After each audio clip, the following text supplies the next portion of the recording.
La maltraitance infantile peut mener à des conséquences physiques ou psychologiques dramatiques. Certaines des informations que nous sommes sur le point de partager pourraient te mettre mal à l'aise, mais c'est malheureusement la réalité de la vie. Si toi ou quelqu'un que tu connais est victime de maltraitance, appelle le 119, Service national d'accueil téléphonique pour l'enfance en danger. Les conseillers sont là pour t'accompagner et ne te jugeront jamais. Leur aide sera précieuse. Si tu ressens un danger imminent, compose le 17 pour appeler la police. Voici 6 types d'attitudes toxiques sur les enfants. 1. Injures et autres formes de violence verbale. Alors que certaines personnes prétendent que les mots ne blessent pas, ils peuvent faire beaucoup de mal à un enfant, voire même le traumatiser. Cette violence verbale augmente le risque chez la victime de développer des troubles de la personnalité et altérer le développement du cerveau.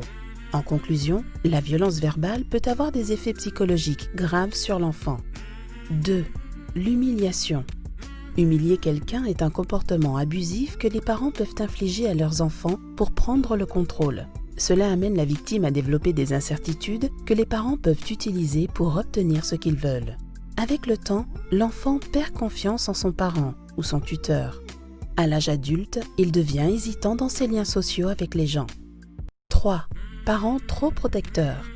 Un parent trop protecteur est différent d'un parent insistant. Un parent est trop protecteur lorsqu'il est tellement autoritaire que les enfants n'ont pas leur mot à dire, même dans les moindres détails. Il se sent l'obligation de donner son approbation tout le temps.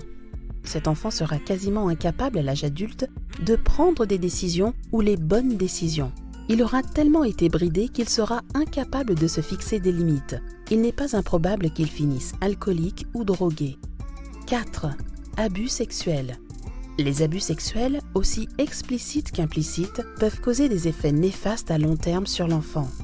Il peut souffrir d'un trouble de stress post-traumatique et avoir peur de créer des relations avec les autres. Adulte, il aura du mal à faire confiance et à avoir des relations intimes. Ce n'est pas seulement la solitude ou l'aliénation qu'il va vivre en grandissant, mais il ne se sentira plus jamais en sécurité parce que son agresseur lui aura tout enlevé. 5. Négligence. Ne pas fournir à un enfant les besoins affectifs ou physiques appropriés peut conduire à de nombreux problèmes par la suite.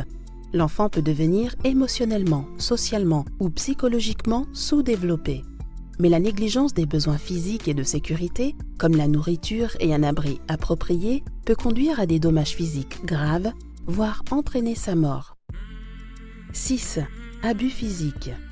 La violence physique implique toute activité nuisible qui provoque la douleur chez une personne. Donner des coups de pied, gifler, frapper, lancer, mordre et étrangler ne sont que quelques exemples. L'enfant peut développer des coupures, des cicatrices, des ecchymoses, des fractures ou même en mourir. Ne permets jamais à quelqu'un de te frapper ou d'excuser tout acte violent, même s'il te demande pardon. Que tu sois un enfant, un adolescent, un jeune adulte, personne n'a le droit de te faire souffrir aussi bien psychologiquement que physiquement, même pas tes parents. Tu as des droits. De quel type de maltraitance as-tu entendu parler? As-tu trouvé cette vidéo utile? Nous savons que ce n'est pas un sujet facile à aborder, mais nous espérons que toutes les discussions courageuses que tu partageras ci-dessous pourront rapprocher notre communauté.